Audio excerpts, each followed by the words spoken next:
जय जगन्नाथ। ओडिया भक्ति कथा चैनल को बहुत बहुत स्वागत। आ किछि दिन पर नवरात्रि आरंभ, किंतु बहुत जन नवरात्रि केबेठारु आरंभ जानि पारनांती। किए कहूँ 3 अक्टोबर तो आउ किए कहूँ 4 अक्टोबर। यह वीडियो आज जानिबा नवरात्रि सठिक तारीख आउ कलश स्थापन कर शुभ मुहूर्त।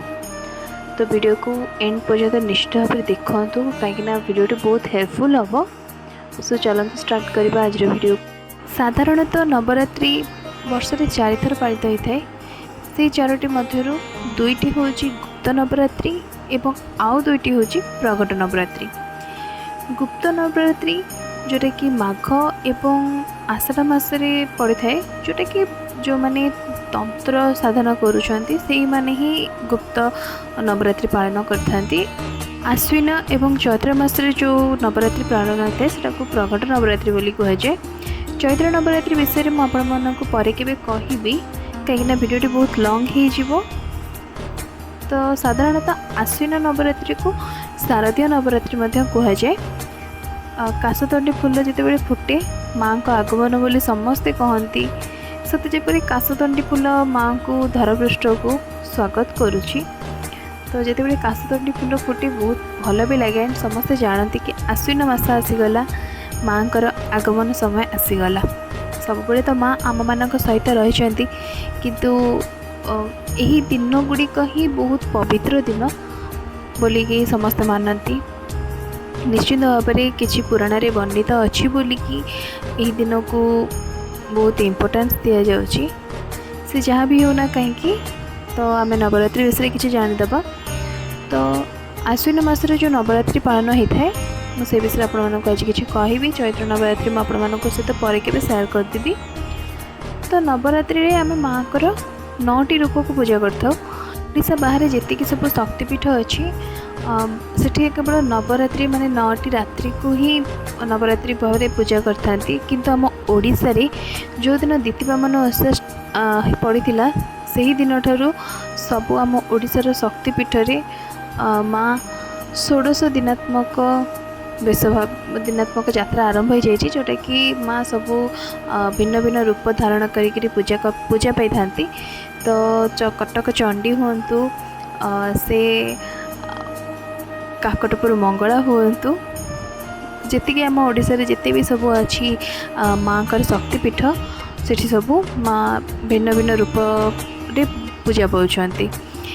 किंतु जदि आप 16 दिनात्मक यात्रा माने यही नीति नियम पाड़ी पारिबेनी, केवल आप नवरात्रि भी करें किसी भी असुविधा नहीं। तो से नवरात्रि मुझे आपण सहित किसी शेयर करुँची। नवरात्रि मुझे कहली कि 9 दिन माँ भिन्न भिन्न रूप से पूजा पाई था। जमती मुझे कहली कि आमर ओडिशा रे जो 16 दिनात्मक यात्रा जो स्टार्ट होती माँ को शक्तिपीठ रे जमती भिन्न भिन्न रूप नौछंती, सेमती 9 दिन भी माँ भिन्न भिन्न रूप नहीं पूजा पाइबे। तो से 9टी रूप भितर मुझे सबू किसी रूप विषय कहि। निश्चित भाव में आप जानवा दरकार कौ रूप कौ दिन कौ रूप माँ धारण करथिले, कहीं से रूपटी को पूजा करा जाउछि। निश्चित भाव में यहाँ समस्त जानवा दरकार। तो प्रथम आसवे शैलपुत्री, द्वितीय दिन रे ब्रह्मचारिणी, तृतीय दिन रे चंद्रघंटा, चतुर्थ रे कुष्मांडा, पंचम दिन रे स्कंदमाता, षष्ठ रे कात्यायनी, सप्तम रे कालरात्रि, अष्टम रे महागौरी, नवम रे सर्वसिद्धि। निश्चित भाव में ये जो शैलपुत्री ब्रह्मचारिणी ये सब जो रूप माँ नहीं थिले ता पछर कारण कौन मुझे निश्चित भाव शेयर करी।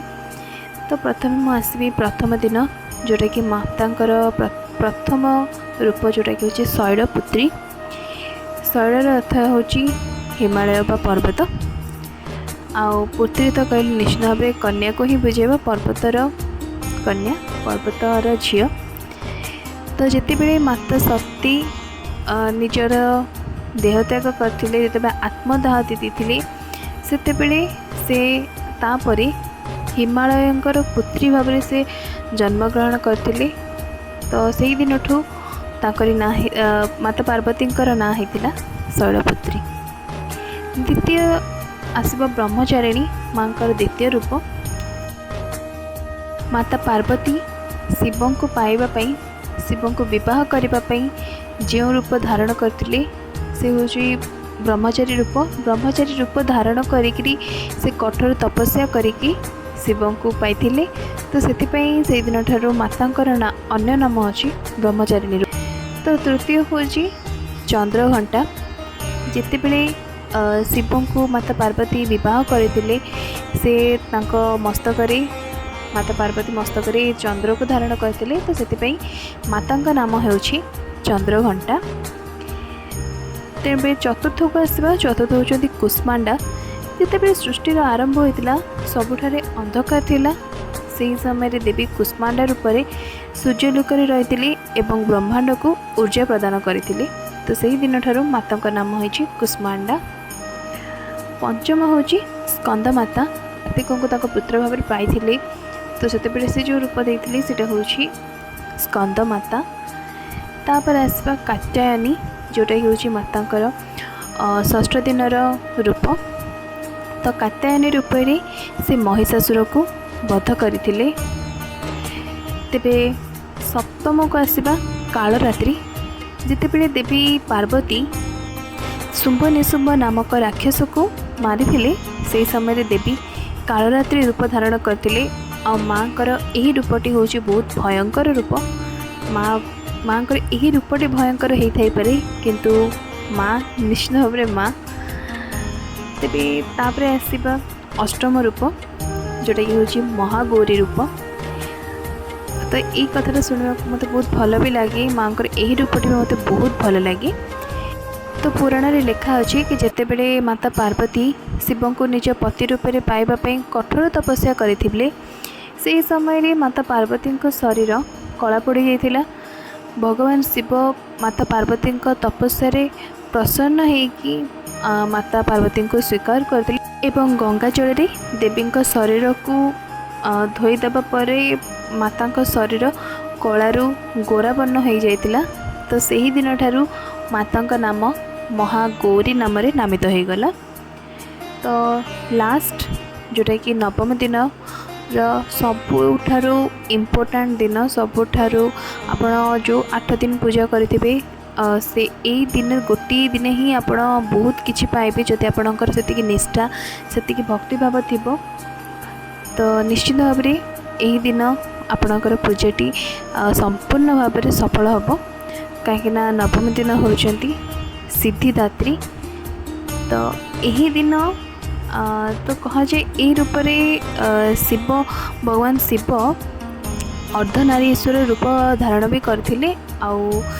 यही रूप को जी पूजा करिछि आपण जदि 8 दिन भी जमिति पूजा करथिबे यही दिन यदि भक्ति भाव सहित पूजा करेंगे 8 दिन पूजार फल आपण मानक यही दिन ही निश्चित भाव में मिल कहीं सी होती माँ।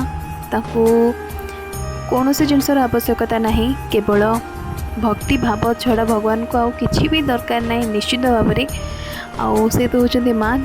आम जदि से भक्ति भाव में डाकिबा निश्चित भाव में तो माँ शुणवे। तो सर्वसिद्धि से दियंती।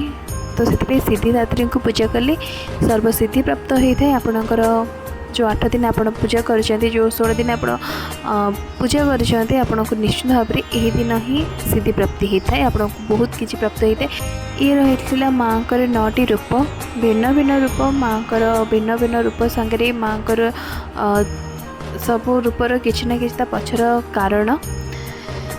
तो एबे आसीबा माँ को केमिति कौन पूजा करबा तार पूजा रे आपण माने कौन केमिति कौन पूजा करेंगे से विषय में आपण मानक सहित पर नेक्स्ट वीडियो रे शेयर करदेवी। आपण मानक कौन कौन पूजार सामग्री दरकार पड़िबो विशेष सेमती किसी दरकार पड़िबनी निश्चित भाव में। आपण जदि फर्स्ट टाइम पे करूछंती जदि आपण माने फर्स्ट टाइम नवरात्रि करबा को चाहूछंती देन आपण एई प्रोसेस रे करि परिबे किछि असुविधा नाही। तो माँ को आम जमीती पूजा कले भी आम जब भक्ति भाव सहित पूजा करवा माँ निश्चित भाव में आम कथा शुणवे आम गुहारी शुणवे आम पाखे पाखे सदाबले रही थे। तो केबे नवरात्रि स्टार्ट हो 3 अक्टोबर ना 4 अक्टोबर आउ केबे हो शुभ मुहूर्त। यही वर्ष 2024 मसीहार नवरात्रि शारदीय नवरात्रि ଅକ୍ଟୋବର 3, 2024 ତାରିଖରୁ ଆରମ୍ଭ ହୋଇ 12 ଅକ୍ଟୋବର 2024 ଶେଷ ହେଉଛି। କଳସ ସ୍ଥାପନା ବା ଘଟ ସ୍ଥାପନା କରିବାର ଶୁଭ ମୁହୂର୍ତ୍ତ ହେଉଛି ସକାଳ 6:15 ରୁ 7:22 ମଧ୍ୟରେ।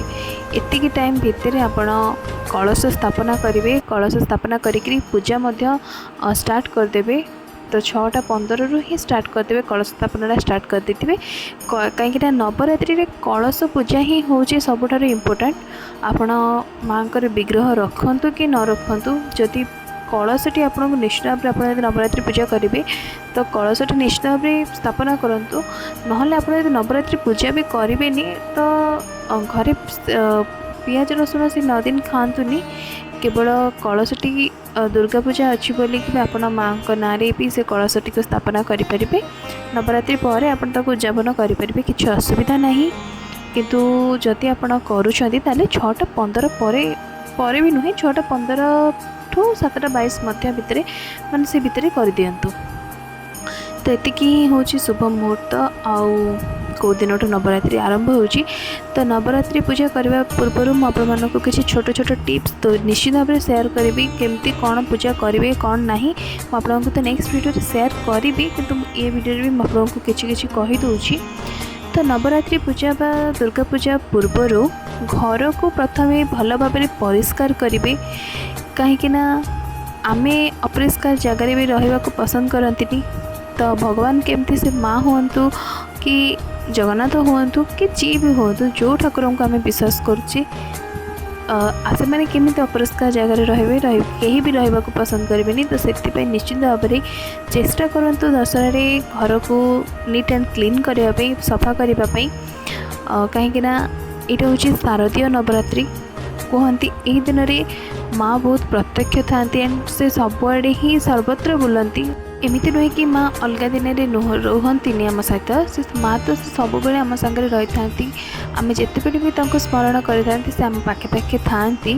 କିନ୍ତୁ ଏହି ଦିନଟା ବହୁତ ଶୁଭ ଦିନ, ତ ସେଥିପାଇଁ ନିଶ୍ଚିତ ଭାବରେ ଘରକୁ ଆଗେ କ୍ଲିନ୍ କରନ୍ତୁ। ଆପଣଙ୍କ ଆଖପାଖ ଘର ପାଖରେ ବି ସବୁକିଛି କ୍ଲିନ୍ କରନ୍ତୁ, ସଫା କରନ୍ତୁ। ସଫା କରିସାରିଲା ପରେ ଆପଣ ତାପରେ ଆପଣଙ୍କର ପୂଜା ଯେଉଁଠି କରିବେ ସେଇ ଜାଗାକୁ ବି ସଫା କରନ୍ତୁ। ତାପରେ ଆସିଲା ଆପଣ କେଉଁ ଆସ୍ଥାନ ରଖିକି ପୂଜା କରିବେ, କ'ଣ କରିବେ, ଯେଉଁ କପଡ଼ା ରଖିକି ଦେଇକିରି ବି ପୂଜା କରିବେ, ଯାହା ବି ଯେମିତି କରିବେ ସବୁକିଛିକୁ ସଫା କରିବେ। ଏତିକି ହିଁ ଆପଣଙ୍କୁ ଟିକେ ମାନିବାକୁ ପଡ଼ିବ। ତାପରେ ହେଉଛି ମାଆକୁ ଖଟା ଫଳ କିଛି ଦେବେନି, ଯେମିତିକି ହେଉଛି କମଳା, ଅଙ୍ଗୁର, ଏସବୁ ମାଆଙ୍କୁ ଦେବେନି। ଚେଷ୍ଟା କରିବେ ନବରାତ୍ରିରେ ମାଆଙ୍କୁ ମିଠା ଫଳ ଦେବା ପାଇଁ। ଆପଣ ଚାହିଁଲେ ଛେନା ବି ଦେଇପାରିବେ, ଗୁଡ଼ ବି ଦେଇପାରିବେ, ମିଶ୍ରି ବି ଦେଇପାରିବେ, କିନ୍ତୁ ଗୁଡ଼ ହେଉଛି ସବୁଠାରୁ ଭଲ। ତ ଆପଣମାନେ ଗୁଡ଼ ବି ଦେଇପାରିବେ। ଆପଣଙ୍କ ସାମର୍ଥ୍ୟ ହିସାବରେ ଆପଣ ଏଥିରେ ପୂଜା କରିପାରିବେ। ସେମିତି କିଛି ନାହିଁ କି ଆପଣ ଅଧିକ ଫଳ ଦେଇପାରିବେ, ଅଧିକ ଫୁଲ ଦେଇକରି ପୂଜା କରିବେ, ସେମିତି କିଛି ନାହିଁ। ଯାହାର ଯେମିତି ସାମର୍ଥ୍ୟ ସେମାନେ ସେମିତି ପୂଜା କରିପାରିବେ। ମୁଁ ଆପଣଙ୍କୁ ନେକ୍ସଟ ଭିଡ଼ିଓରେ ମୁଁ ସେୟାର କରିଦେବି କେମିତି କ'ଣ ପୂଜା କରିବେ। ବହୁତ ସିମ୍ପଲ୍ ପ୍ରୋସେସ୍ ଅଛି, କାହିଁକିନା ମୁଁ ବି ଆଗରୁ ନବରାତ୍ରି କରିଛି, ତ ସେଥିପାଇଁ ମୁଁ ଆପଣମାନଙ୍କ ସହିତ ନିଶ୍ଚିତ ଭାବେ ସେୟାର କରିବାକୁ ଚାହିଁବି। ତ ଆପଣମାନେ ବି ଯେମିତି ସମସ୍ତେ ଘରେ ଘରେ ନବରାତ୍ରି କରିପାରିବେ। ନବରାତ୍ରିରେ କେବଳ ପୂଜା କରିଦେଲେ ପୂଜାର ଫଳ ମିଳିବ ସେମିତି କିଛି ବି ନାହିଁ। କାହିଁକିନା ଆମେ ପୂଜା କେବଳ ଖାଲି କରିଦେଇକି ଆସିଲେ ହେବନି। ମାଙ୍କର ଏ ନବରାତ୍ରି ଦିନ ଭଲ ଭାବରେ ମାଙ୍କୁ ସ୍ମରଣ କରିବା, ଅନ୍ୟ କାହାର ଖରାପ କଥା ଭାବିବାନି, କାହା ବିଷୟରେ ଖରାପ କହିବାନି କି କିଛି ବି ସେସବୁ ଖରାପ ଚିନ୍ତାଧାରା ଆମ ମାଇଣ୍ଡକୁ ହିଁ ଆଣିବାନି, ଆମ ମନକୁ ହିଁ ଆଣିବାନି। ତ ନିଶ୍ଚିତ ଭାବରେ ପୂଜା ସଫଳ ହେବ। ଆଉ ଚେଷ୍ଟା କରିବେ ମାଙ୍କର ନାମକୁ ଏହି 9 ଦିନ ବହୁତ ଭଲ ଭାବରେ ନେବା ପାଇଁ। ଏମିତିରେ ବି ଆମେ ଭଗବାନଙ୍କ ନାଁକୁ ନେଉଛେ ସକାଳେ ସନ୍ଧ୍ୟାରେ ସବୁବେଳେ ନେବା କଥା, କିନ୍ତୁ ଏହି 9 ଦିନ ଆପଣ ଯେତେବେଳେ ପୂଜା କରୁଛନ୍ତି, ଗୋଟେ ତପସ୍ୟା କରୁଛନ୍ତି, ତପ କରୁଛନ୍ତି, ନିଶ୍ଚିତ ଭାବରେ ତପସ୍ୟା ମାନେ କ'ଣ, ଆମେ ଭଗବାନଙ୍କୁ ପାଇବା ପାଇଁ ହିଁ ଆମେ ତପସ୍ୟା କରିବା ନା। ତ ସେଥିପାଇଁ ମାଙ୍କର ଯାହା ବି ସବୁ ମନ୍ତ୍ର ଅଛି, ଯାହା ବି ସବୁ ବହି ଅଛି ଆପଣମାନେ କରିପାରିବେ। ନହେଲେ ତ ଆପଣ ନର୍ମାଲ ଓମ୍ ଦେବୀ ଦୁର୍ଗାୟ ନମଃ, ଓମ୍ ଦେବୀ ଦୁର୍ଗାୟ ନମଃ, ଓମ୍ ଦେବୀ ଦୁର୍ଗାୟ ନମଃ, ଏହି ମନ୍ତ୍ରଟିକୁ ଆପଣ ବାରମ୍ବାର ଜପ କରିପାରିବେ। जदि आपणक पाखे दुर्गा बही किसी भी थी ताहले आपण से दुर्गा बही को पढ़ी पारे ना दुर्गा कवच पढ़ी पारे।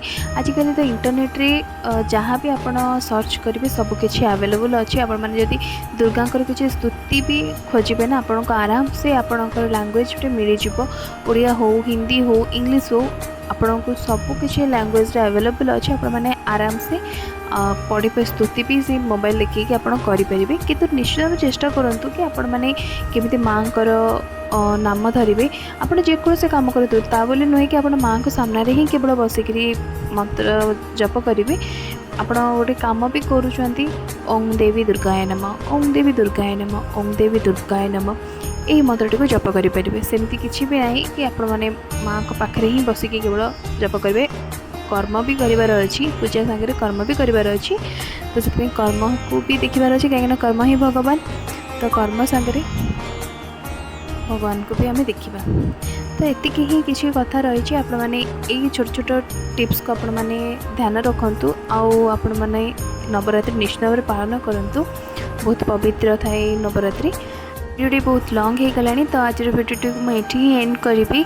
तो या मुझे सहित नवरात्रि पूजा विधि में कौन कौन सब सामग्री दरकार पड़ो से सब विषय मुझे सहित शेयर करी। आज वीडियो आपको भल लगी था वीडियो को गोटे लाइक करेंगे एंड चैनल को मतलब समस्त सहित शेयर करेंगे। ये वीडियोटी को समस्त सहित शेयर करेंगे जमी समस्त को हेल्पफुल हम। एंड आज जो मैंने चैनल नुआ से मैंने ये चैनल को सब्सक्राइब कर दिंतु। एंड नेक्स्ट वीडियो देखिए नवरात्रि केमती पूजा करें। तेज आज वीडियो को मुझे ही एंड करुँची।